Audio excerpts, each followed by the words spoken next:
What if everything you thought was healthy was actually making you sick? If you're over 60, chances are you've been following habits that were once considered smart, clean, or doctor-approved. You exercise. You eat your greens. You avoid sugar. You take your supplements. You drink water. But here's what doctors are now discovering. Some of the most popular health habits for seniors are quietly damaging your body, from the inside out, without any warning signs until it's too late. In this video, we'll expose the 5 most common healthy habits that backfire after 60, why they become harmful with age, and exactly how to fix them without giving up your entire routine. You'll also learn what mistake most seniors make right after waking up, the wrong way to drink water that weakens your heart, a vitamin that builds up in your liver if overused, and how a good night's sleep can actually increase inflammation in your joints. Stay until the end, because the last habit is one that almost every older adult practices daily, thinking it's safe. It's not. Let's begin. Before we dive into the first habit, it's important to understand something critical. What's healthy at 30 isn't always healthy at 70. Why? Because your metabolism slows down. Digestive enzymes decrease. Kidney and liver function change. Nutrient absorption declines. Hormonal balance shifts. So even if you're doing the same things you did 10 or 20 years ago, your body isn't responding the same way. That's why this video could be the wake-up call your body has been waiting for. Let's start with a shocker. Yes, too much water can make you sick, especially after 60. Most people have heard the advice, drink 8 glasses of water a day. It's simple, clear, and supposedly foolproof. But here's the hidden truth. After age 60, your kidneys don't process water the same way. Excessive hydration can lead to diluted sodium levels, hyponatremia, swollen cells, including in the brain, electrolyte imbalances, worsened blood pressure control. This can trigger confusion, dizziness, fatigue, and even heart rhythm issues. Real story.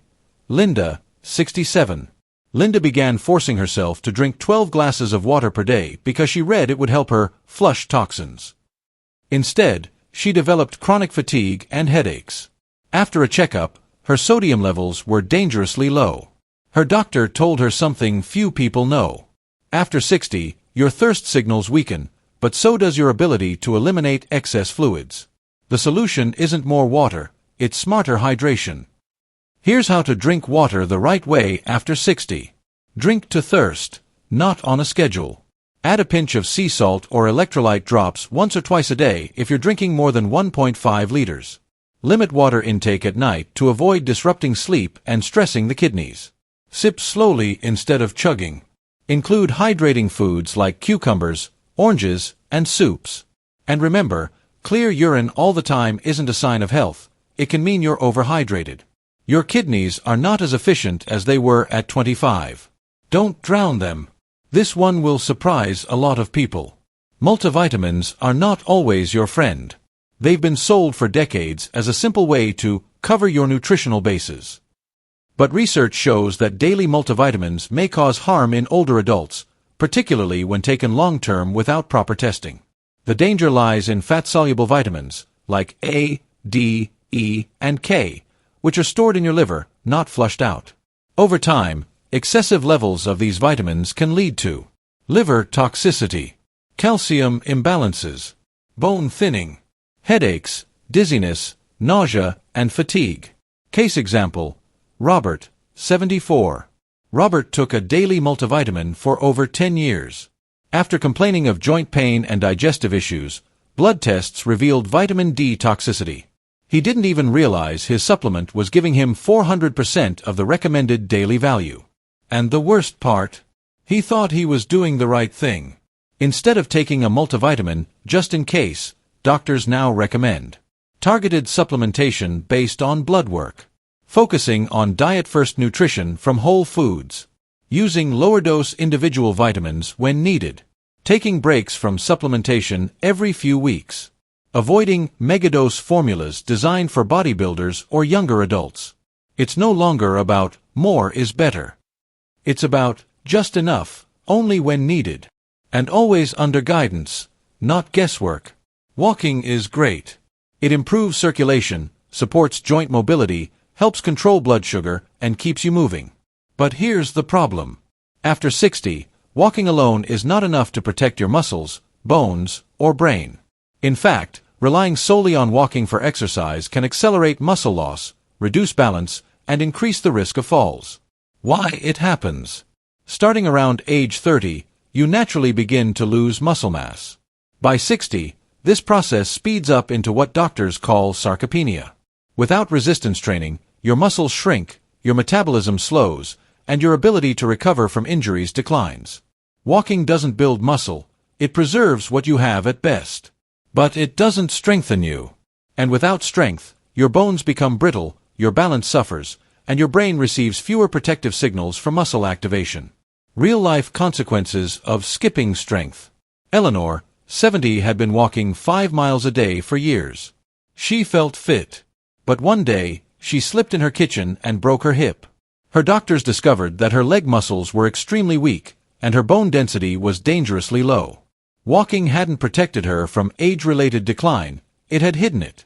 You don't need to lift heavy weights or join a gym.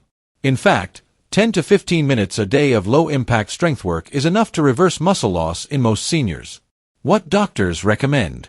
Bodyweight exercises like squats, wall push-ups, and chair stands. Resistance bands for arms and shoulders. Balance training like standing on one foot. Functional movement practice like rising from the floor. Using small dumbbells, 1 to 3 kilograms, for light resistance. Even 2 to 3 days a week can improve insulin sensitivity, lower blood pressure, improve brain function, reduce the risk of falls, and support independence for decades. If you can walk, you can strengthen. And if you can strengthen, you can thrive. Wait, too much sleep is bad. It can be, especially after 60. Most seniors believe that more sleep equals better health. They aim for 9 or 10 hours a night, take long daytime naps, and assume it helps the body recover. But what science shows is that oversleeping in seniors can be a symptom and cause of decline. The data speaks clearly. Studies from major aging research centers show that seniors who sleep over 9 hours per day are more likely to experience cognitive decline, weakened immunity, higher risk of stroke and heart disease, increased inflammation and joint stiffness, elevated risk of depression and low mood. Why? Because prolonged sleep in aging bodies often leads to poor circulation from being still too long, disruption of the circadian rhythm, reduction in daytime light exposure, decreased muscle stimulation, overproduction of stress hormones during light sleep. Many older adults confuse boredom or mild inflammation with fatigue. They nap or sleep more, thinking they're helping their body. But in reality, they're lowering alertness, reducing mobility, and inviting further physical decline. More time in bed does not equal more recovery. It can actually be the opposite. What doctors recommend for optimal aging sleep? 7 to 8 hours of sleep per night. A regular bedtime and wake-up time, even on weekends. Morning light exposure to reset the body clock. Short naps only when needed, under 30 minutes. No caffeine after 2 p.m. A bedroom kept dark, cool, and quiet. If you're sleeping 9, 10, or more hours daily and still feeling tired, your body might be signaling poor sleep quality, not a need for more hours. This one might be the most misunderstood. For decades, the low-fat trend was everywhere. Doctors warned about cholesterol. Supermarkets were filled with fat-free yogurts, low-fat cookies, and skim milk. And millions of older adults still believe that eating fat leads to heart disease, obesity, and clogged arteries. But modern science says something very different, especially for seniors. A low-fat diet after 60 may deprive your brain, hormones, and heart of the very nutrients it needs to thrive. Fat isn't the enemy. The right fats in the right amounts are essential for aging bodies. Healthy fats help absorb fat-soluble vitamins A, D, E, K. Support hormone production, including testosterone and estrogen. Nourish brain cells and memory function. Improve joint lubrication. Keep skin, eyes, and nails healthy. Provide long-lasting energy for physical activity. Cutting fat too low, especially in favor of sugar or starch, leads to brain fog, dry skin, mood swings, hormonal imbalances, insulin resistance, loss of bone density. Example, Patricia, 73. Patricia cut fats completely after her doctor told her to watch her cholesterol. She switched to fat-free everything. Within months, her joints ached constantly, her memory slipped, and she felt cold all the time. Her new doctor reviewed her diet and noticed a complete absence of omega-3s and saturated fats. When she reintroduced olive oil, avocados, eggs, and wild fish, her inflammation decreased, her mental sharpness returned, and her cholesterol improved, without medication. What your body needs after 60. Omega-3 fats from fish, flax seeds, walnuts. Monounsaturated fats from olive oil, avocado, almonds. Natural saturated fats in moderation from eggs, full-fat yogurt, and grass-fed butter. Cholesterol-rich foods in controlled amounts to support hormone balance. What to avoid?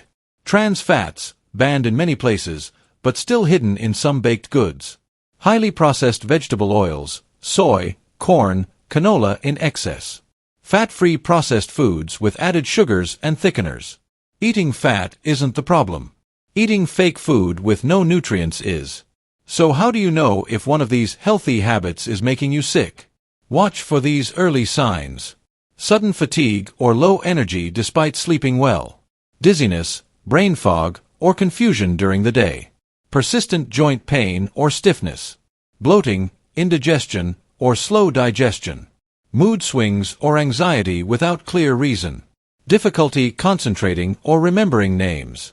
Frequent colds or a weakened immune response. These aren't just signs of aging.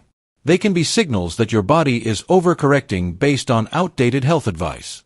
Doctors today want to shift the message from eat less, move more, to eat smart, move intentionally, listen to your body. And most importantly, what works at 30 can hurt at 70. Health isn't about rigid habits, it's about adapting with wisdom. That means letting go of old diet myths, challenging habits that no longer serve your body, adjusting routines as your needs evolve. The most powerful health strategy after 60 isn't in more effort, it's in smarter effort. Let's quickly recap the 5 healthy habits that might be hurting you.